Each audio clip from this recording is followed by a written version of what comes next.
Sister, brother, யாரு வேணாலும் உங்களை ரிஜெக்ட் பண்ணலாம், யாரு வேணாலும் உங்களை ரிஜெக்ட் பண்ணலாம், சொல்ல யாரு வேணாலும் உங்களை வேண்டான்னு சொல்லலாம், நீ பிரயோஜனம் இல்லைன்னு சொல்லலாம், நீ எல்லாம் எதுக்கு பிறந்தேன்னு கேட்கலாம், நீ எதுக்கு இந்த மாதிரி பாரமா இருக்கிறேன்னு சொல்லி கேட்கலாம். ஆனா ரிஜெக்ட் ஃபீலிங், நான் நல்லவன் இல்ல, நான் மோசமா, நான் பிரயோஜனம் இல்லைன்ற எண்ணம் யாருக்கு வந்துடக்கூடாது, எனக்கு வந்துடவே கூடாது. நான் படுத்த படுக்கையானா கூட எனக்கு வந்துடக்கூடாது.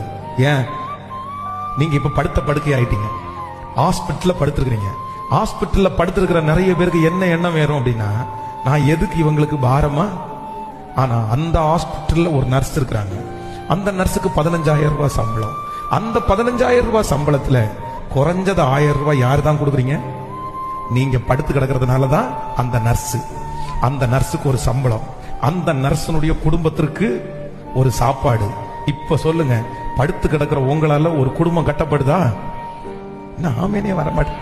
நிறைய பேர் கேக்குறீங்க, அதுக்கு நானா பாஸ்டர் படுத்து கிடக்கணும், அவங்க குடும்பம் பிழைக்கிறதுக்கு நானா பாஸ்டர் படுத்து கிடக்கணும். அப்போ நான் என்ன சொல்ல வர்றேன் அப்படின்னு சொன்னா, நம்ம யாருமே பிரயோஜனம் இல்லாதவர்கள் அல்ல. தற்கொலை எண்ணோன்றது உங்க மனசுக்குள்ள ஒரு துளி கூட வரக்கூடாது.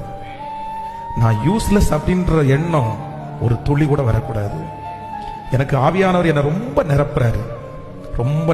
எதை சொல்லி நிரப்புறாரு அப்படின்னா, என் பிள்ளையினிடத்துல போய் சொல்லு, செய்ய வேண்டிய காரியத்தை குறிச்சு இன்னைக்கு அவங்க கண்ணுக்கு முன்னாடி அதிசயத்தை பார்க்காம இருக்கலாம், இன்னைக்கு அவங்க செய்யறதெல்லாம் அவங்களுக்கு திரும்ப மடியிலே திரும்பி வந்தது மாதிரி இருக்கலாம், பிரயோஜனம் இல்லாதது மாதிரி இருக்கலாம். ஆனா இல்ல, அவங்க செய்யறதுக்கு ஒரு பெரிய பிரயோஜனம் வரும் காலத்திலே தெரிய வரும் என்று கர்த்தர் ஆணையிடுகிறார்.